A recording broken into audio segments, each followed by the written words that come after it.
Bienvenidos a esta nueva inversión profunda. Hoy nos metemos de lleno con una figura absolutamente monumental, Aristóteles.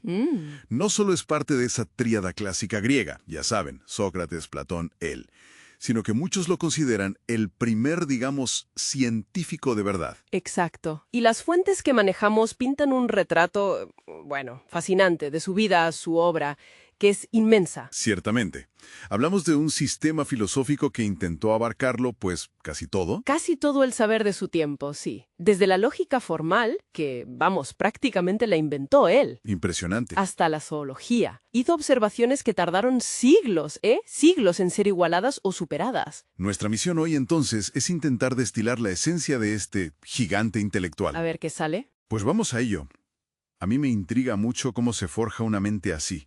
Nace en Estagira, 384 a.C., hijo de un médico de la corte macedonia.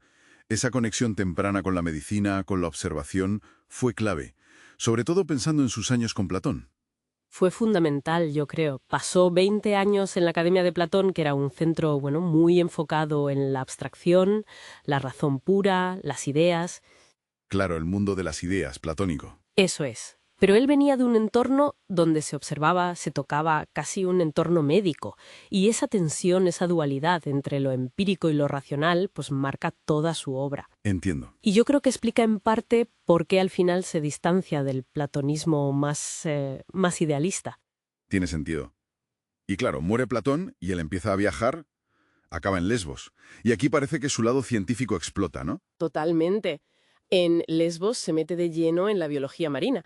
Se pone a hacer disecciones, a observar animales. Directamente. Sí, de ahí sale su historia de los animales.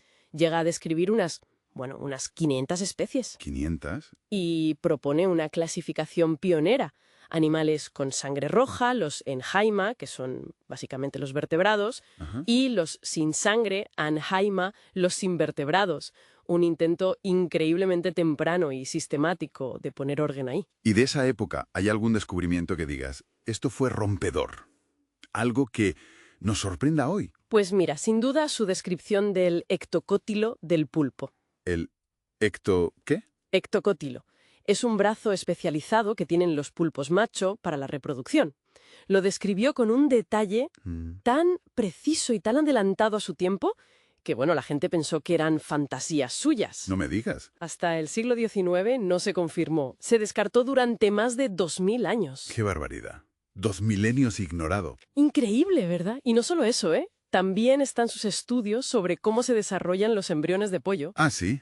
Eso es fascinante. Ahí defendió la epigénesis. ¿Qué es? La idea de que el organismo se forma gradualmente, poco a poco, a partir de materia que no está diferenciada. Esto iba en contra de la preformación. La idea de que ya había un ser chiquitito dentro. Exacto, un homúnculo, digamos.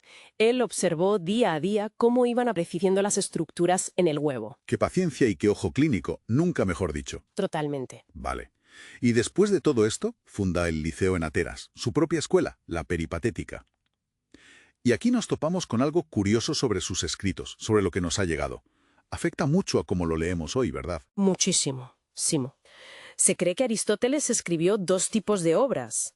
Por un lado, las exotéricas, con X, ¿Vale? que serían diálogos quizá más pulidos, más para el público general, y luego las esotéricas, con S, Entiendo. que serían más bien sus notas de clase, apuntes para sus alumnos del liceo, mucho más técnicos, más densos. ¿Y la ironía es? Pues que hemos perdido casi todas las exotéricas, las públicas. Lo que conservamos son, sobre todo, esas notas internas, esos apuntes. Entiendo.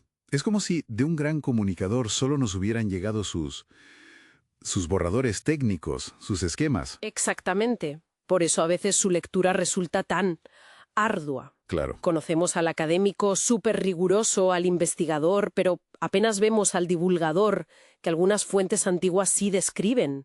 Nuestra percepción está, pues inevitablemente, sesgada por lo que el azar nos ha dejado. Vale, entendiendo eso, ¿cómo aplicó esa mente tan rigurosa a sus grandes temas filosóficos? La lógica, por ejemplo. Pues mira, su conjunto de tratados lógicos, lo que se conoce como el Organon, es literalmente la fundación de la lógica formal en Occidente. Ahí es nada. Ahí establece el silogismo como la estructura clave para razonar deductivamente. Básicamente nos dio las herramientas para pensar con rigor. Y esa búsqueda de rigor la lleva a lo que él llamó primera filosofía, lo que hoy llamamos metafísica. Ahí se pregunta por el ser en cuanto ser. El núcleo duro de la filosofía. Y ahí entran conceptos clave como las famosas 4 causas, ¿no? Explícanos un poco eso. Intentan dar una explicación completa de por qué algo es como es.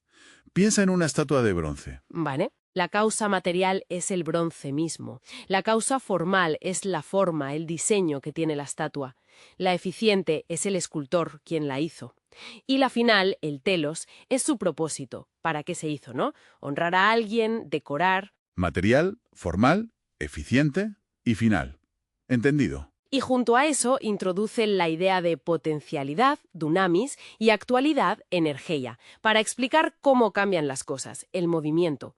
Todo esto culmina en su idea del motor inmóvil. El famoso motor inmóvil. Una causa primera que es puro acto, pura actualidad, y que mueve al universo no empujándolo, sino como un objeto de deseo, como la causa final hacia la que todo tiende. Qué abstracto, pero qué potente. Y toda esta estructura del mundo y del pensamiento, ¿cómo se conecta con la vida práctica? Con cómo vivir.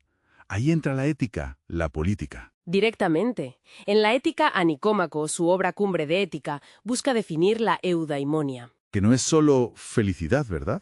No, es más bien florecimiento humano. Vivir bien y hacer bien. Y se alcanza mediante la actividad racional, pensando y actuando, conforme a la virtud, la arete. ¿Y la virtud es ese famoso término medio? Exacto. El valor, por ejemplo, está en medio de la cobardía y la temeridad, la generosidad entre la tacañería y el despilfarro. Encontrar ese equilibrio es la clave. Pero esa vida buena, esa virtud, no se puede alcanzar solo, imagino. Para nada. Ahí entra la política. Somos zoon politikon. Animales políticos o sociales. Exacto. Por naturaleza. Necesitamos la comunidad, la polis, la ciudad-estado, para realizarnos plenamente como seres humanos. Por eso en la política analiza qué formas de gobierno son mejores para facilitar esa vida buena para los ciudadanos. Entonces, resumiendo un poco esta inmersión tan densa pero fascinante, Aristóteles nos deja como un legado doble, ¿no? Por un lado, un compendio brutal de conocimiento en casi todas las áreas. Sí. Pero, quizá más importante, un método. Una forma de investigar el mundo combinando la observación minuciosa, casi científica, y el razonamiento lógico súper riguroso. Totalmente. Su impacto es difícil de exagerar. Durante siglos, en la Edad Media, se le conocía simplemente como el filósofo. El filósofo sin más. Sin más. Sobre todo gracias a la labor crucial de los eruditos islámicos, como Avicena o Averroes, que conservaron, comentaron y tradujeron sus textos cuando en Europa casi se habían perdido. Qué importante fue eso. Fundamental. Y luego, claro, Tomás de Aquino lo integra con el pensamiento cristiano. Su lógica, su metafísica, su ética, su biología han moldeado el pensamiento occidental durante milenios. Un legado que, de muchas maneras, sigue vivo hoy. Sin duda. Y si me permites, dejo una reflexión final para quien nos escucha. Adelante. ¿Cómo cambiaría nuestra visión de Aristóteles si hubieran sobrevivido esas obras exotéricas, las que escribió para el gran público? Nos encontraríamos con un pensador quizá más cercano, más elocuente, menos denso de lo que percibimos a través de esas notas de clase que nos han llegado. Es una buena pregunta. Es algo en lo que pensar, ¿no? Sobre cómo la historia, el azar de lo que se conserva y lo que se pierde, modela nuestra comprensión del pasado.